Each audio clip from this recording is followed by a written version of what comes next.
Sir, கடந்த 4/7/2026 அன்று எழும்பூர் ரயில் நிலையத்தில் ஒரு வழக்கறிஞர் ஒரு அரசு ஊழியரை தாக்குவது போல் ஒரு படம் காட்சி சமூக வலைதளங்களிலே பெரிதாக பேசப்பட்டிருந்தது. அந்த வலைதளத்திலே அந்த நிகழ்வை நடத்தியது ஒரு இளம் வழக்கறிஞர் என்று பரவலாக செய்தி பரவிடப்பட்டிருந்தது.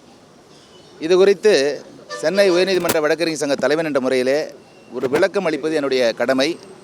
இன்றைக்கு அந்த நிகழ்வு சம்பந்தமாக 2 வழக்குகள் தாக்கல் செய்யப்பட்டிருந்தது. ஒன்று அரசு அதிகாரி மீது, இன்னொன்று வழக்கறிஞர் மீது.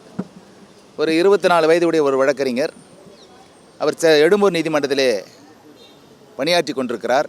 இன்றைக்கு அவருக்கு முன்ஜாமீன் கொடுத்து சென்னை செஷன்ஸ் நீதிமன்றம் உத்தரவிட்டது. இந்த வழக்கிலே அந்த வழக்கறிஞர் தெரிவிப்பது என்னவென்றால், அவர் எழும்பூர் நீதிமன்றத்தில் பணியாற்றி வருகிறார். எழும்பூர் நீதிமன்றத்திலிருந்து எழும்பூர் ரயில் நிலையத்தின் முன்வாயில் வழியாக உள்ளே கடந்து அதன் பின்வாயில் வழியாக வந்தால் அவர் பூந்தமல்லி செல்ல வேண்டும். அதற்கான பஸ் வசதி இருக்கிறது. ஆட்டோவில் வந்தால் 100 ரூபாய் ஆகும் என்ற காரணத்தினால் பிளாட்ஃபார்ம் டிக்கெட் எடுத்து அந்த வழியை கடந்து பின்வாசலுக்கு போகிறார். அந்த பாந்தியன் சாலையிலிருந்து எக்மோர் பூந்தமல்லி ரோடு வழியாக போவதற்காக அந்த டிக்கெட் செக்கர், அந்த ஃப்ளையிங் ஸ்குவாடை சேர்ந்த சல்மா பேகம் என்ற ஒரு நபர் இவரிடம் டிக்கெட்டை கேட்குறாரு.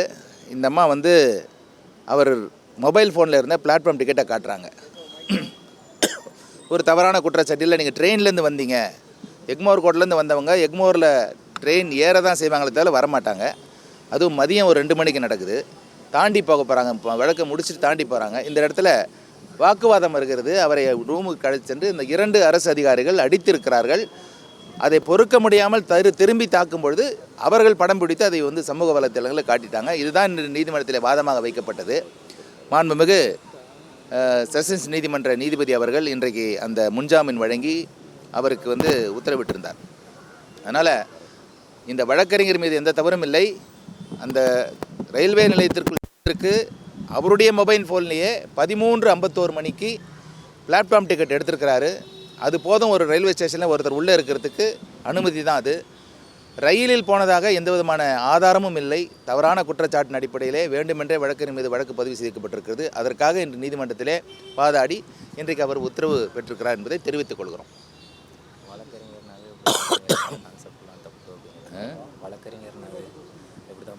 அதான் வேறு எதாவது கேட்கனா கேளுங்க. இதுதான் சார், பொதுவாகவே இந்த வழக்கறிஞர்னாலே அது ஒரு தவறான கண்ணோட்டத்தில் பொதுமக்கள் பார்க்கக்கூடிய சூழலை ஏற்படுத்தி விடுகிறார்கள் இந்த சமூக வலைத்தளங்களில்.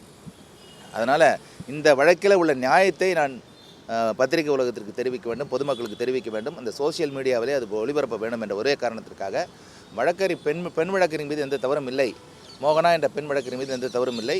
அது அந்த சல்மா பேகம் என்ற புகார்தாரர் மீது தான் அத்தனை குற்றங்களும் இருக்கிறது என்பதை தெரிவித்துக் கொள்வோம். அரசு மீது இந்த மோகனா என்ற வழக்கறிஞர் கொடுத்த புகார் எடுக்கப்பட்டு அவர் மீதும் வழக்கு பதிவு செய்யப்பட்டிருக்கிறது.